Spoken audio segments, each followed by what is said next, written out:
오늘 우리에게 주시는 하나님의 말씀은 에스겔 10장 1절에서 8절까지의 말씀입니다.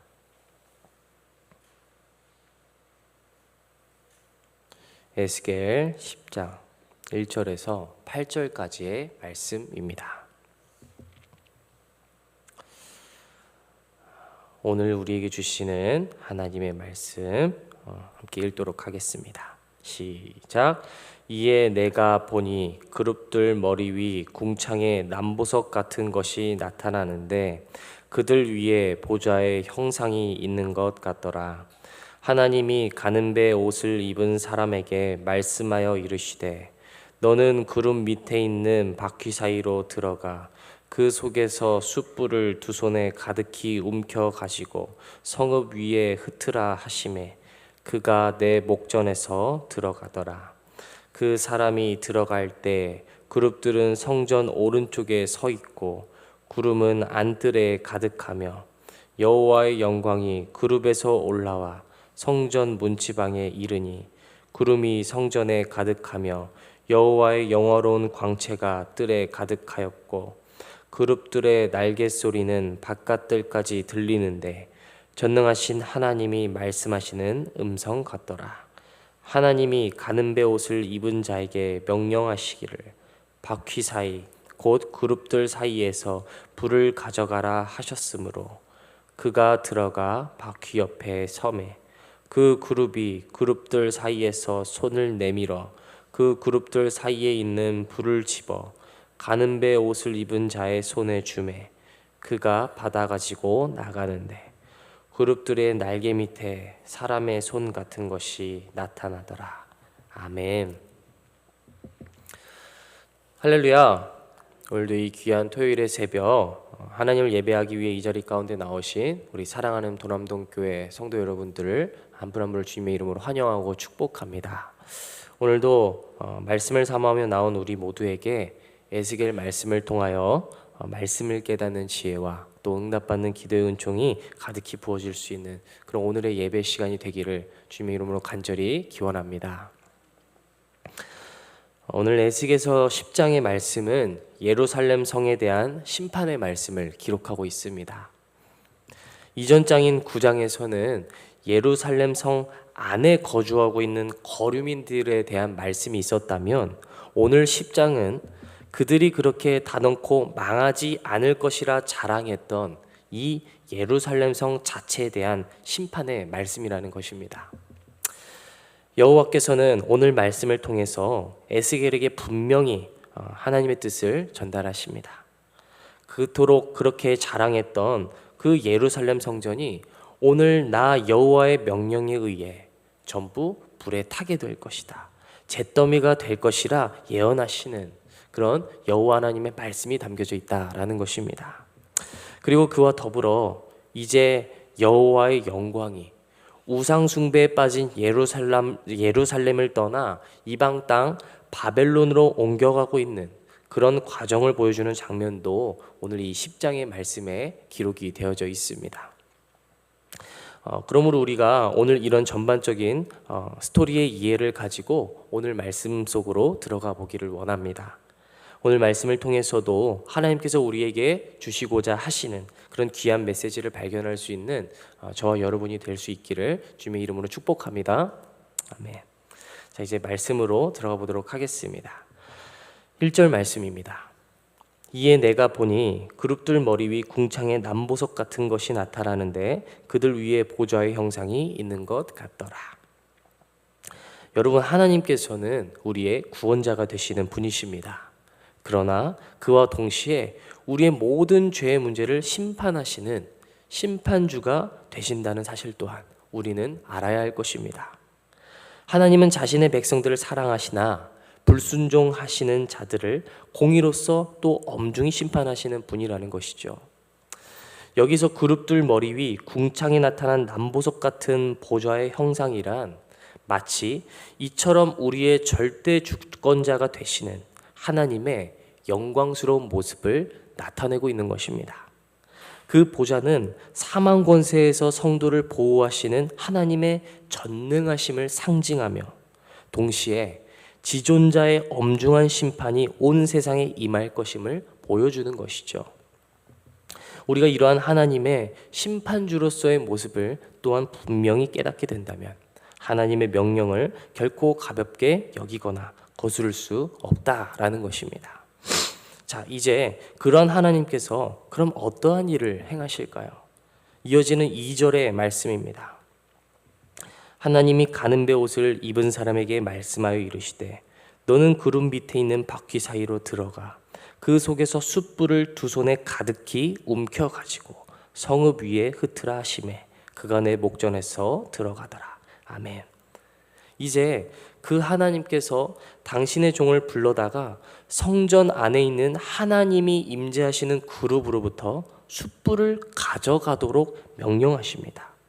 그리고 후에 그 불을 다시 성읍 위로 흩으라고 명령하십니다. 이는 예루살렘 성읍을 불로써 심판하시겠다는 하나님의 명령이었다라는 것이에요. 여러분, 그런데 우리가 여기서 잠시 이 흩다라는 단어에 주목해 보기를 원합니다. 여러분, 여기서 흩다라는 단어는요, 히브리어로 직역하자면 자라크라고 합니다.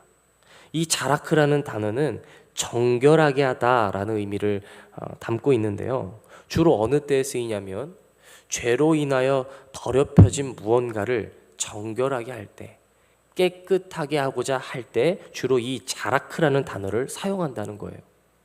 자, 그럼 다시 돌아와서 오늘 하나님께서 불로 인하여 이 백성들을 자라크, 흩으시겠다고 말씀하십니다. 그럼 이 흩으시는 심판의 목적은 어디에 있다는 겁니까? 단순히 이스라엘 백성들을 망하게 하시겠다는 것입니까? 아니죠. 죄로 인해 더러워진 예루살렘, 죄로 인해 더러워진 당신의 백성들을 정결하게 하시겠다고 하는 것은 이를 통해 이들의 죄를 확실히 깨닫게 하며 그러므로 내 백성을 다시 회복시키겠다, 다시 돌아오게 하겠다라는 그런 하나님 아버지의 마음이 담겨져 있다라는 것이죠. 오늘 이 불이 가리키는 것은 우리가 나중에 알게 되겠지만 훗날 바벨론이라는 나라로 이어지게 됩니다. 하나님은 이 바벨론이라는 도구, 바벨론이라는 불을 사용하셔서 이스라엘 백성들과 그 나라를 심판하실 것입니다. 모조리 부수고 흩어내어 버리실 것입니다.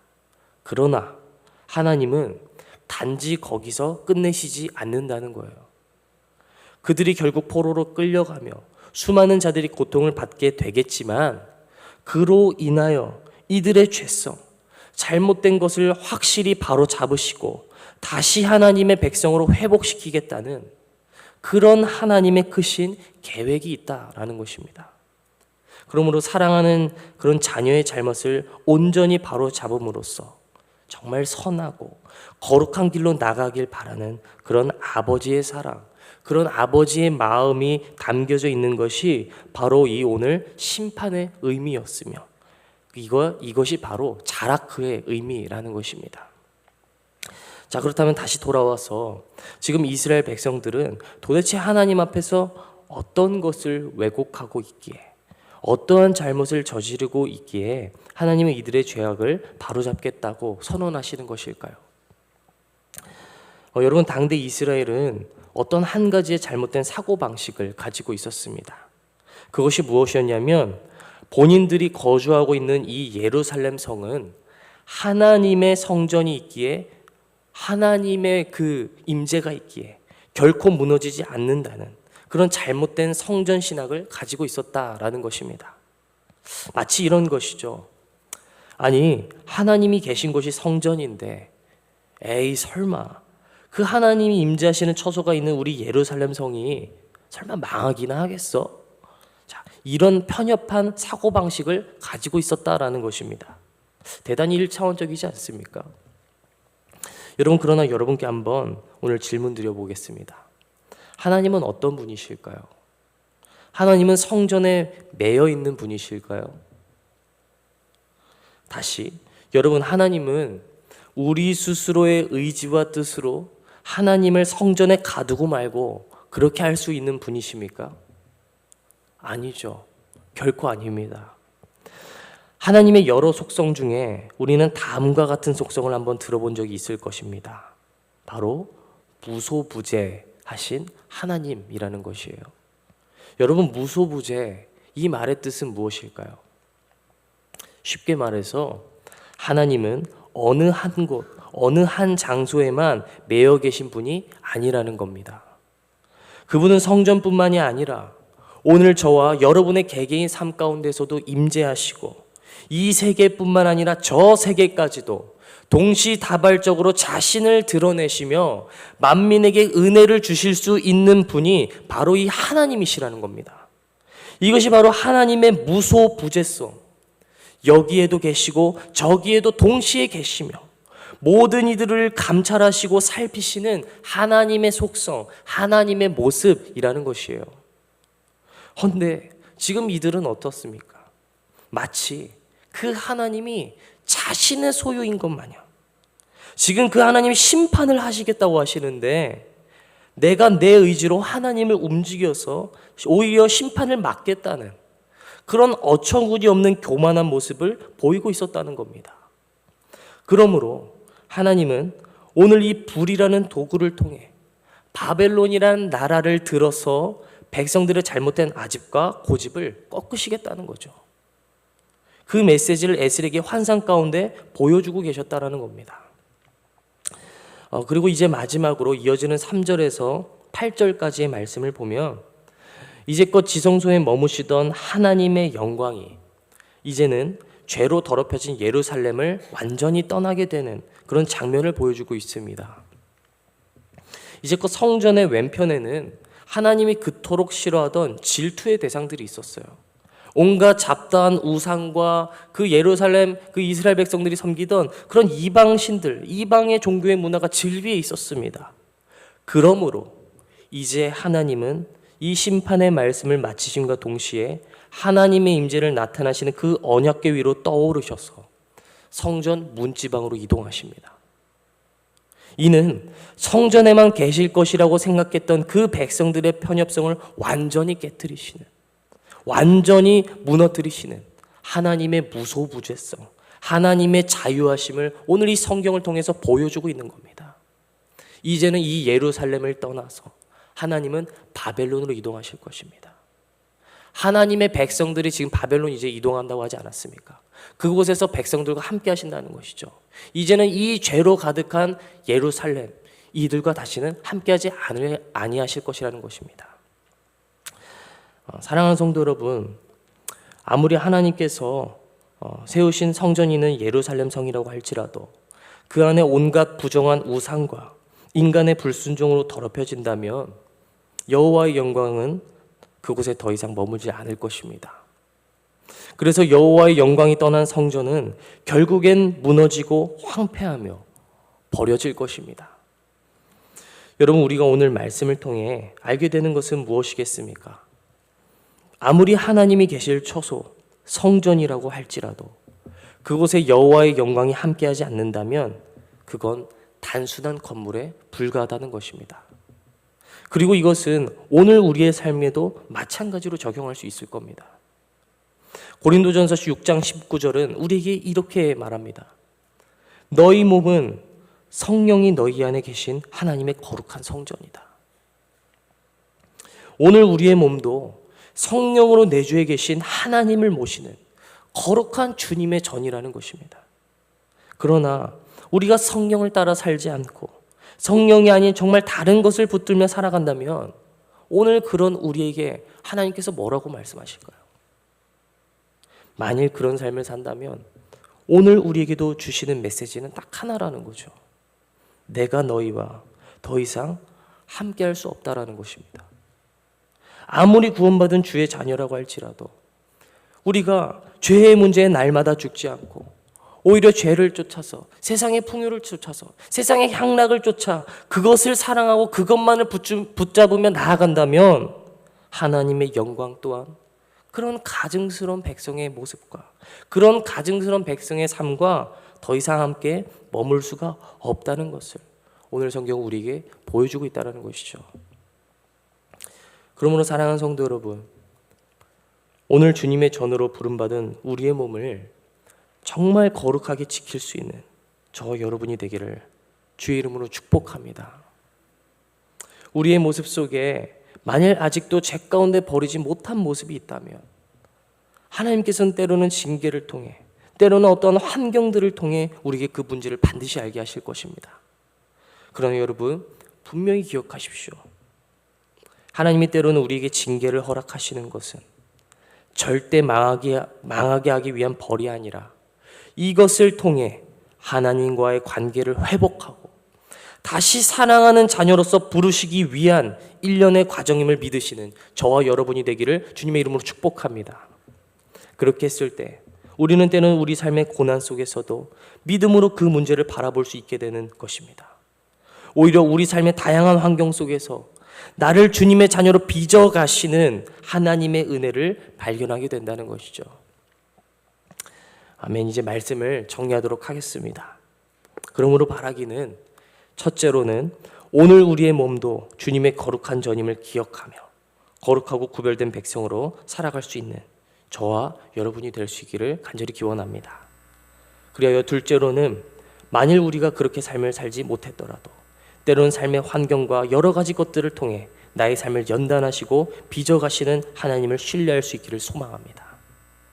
하나님께서 찾으시는 한 사람의 예배자로서 그래야 귀하고 거룩한 길로 오늘도 나아갈 수 있는 그런 천국 백성으로 살아갈 수 있는 모든 귀한 도남동교회 성도 여러분들이 되실 수 있기를 주님의 이름으로 간절히 축복합니다. 아멘. 들으신 말씀을 기억하면서 기도하시겠습니다. 거룩하신 하나님, 오늘도 주님의 자녀들을 사랑하셔서 이 귀하고 복된 새 달의 아침 주님을 예배함으로 하루를 시작하게 하심에 감사드립니다. 주님, 오늘의 말씀을 통하여 우리를 말씀으로 회복시키시는 하나님의 은혜를 함께 묵상하게 하신 이 은혜에 감사와 영광과 찬양을 올려드립니다. 때로는 당신의 자녀들이 죄 가운데 있을지라도 하나님은 여전히 우리를 포기하지 않으시며 우리가 온전히 설 수 있도록 우리를 빚어 가시는 분이심을 고백합니다. 주님, 간절히 바라옵기는 우리의 삶 가운데 우리를 이처럼 은혜로 빚어 가시는 하나님을 신뢰할 수 있도록 그 믿음을 붙잡아 주시옵소서. 그래야 여전히 죄 가운데 그 죄의 사슬을 스스로 해결할 수 없는 우리지만 오직 은혜로, 오직 말씀으로, 오직 믿음으로 우리를 구원하시는 하나님이 계시기에 그 하나님께 확신과 소망을 두며 그로 말미암아 세상 가운데 승리할 수 있는 모든 주님의 자녀들이 되게 하여 주옵소서. 주님의 은혜가 오늘도 우리의 삶을 앞서가십니다. 주님의 영광과 존귀가 오늘도 우리의 모든 삶을 압도하시고 빛 가운데로 이끄십니다. 우리가 이처럼 우리의 생명이요 빛으로 오신 주님만을 바라보며 십자가 앞에서 충만케 하시는 그 충만함을 힘입어 오늘 하루도 그리스도인답게 정말 그리스도인다운 자로 하나님의 백성된 자로 온전한 삶을 살아가게 하옵소서. 감사합니다. 주님, 은혜로 우리의 심령을 채워주시고 앞으로도 우리를 이끌어 가실 주님만을 찬양하고 경배드리오며 이 모든 말씀 거룩하신 예수 그리스도의 이름으로 받들어 기도드리옵나이다. 아멘. 주님.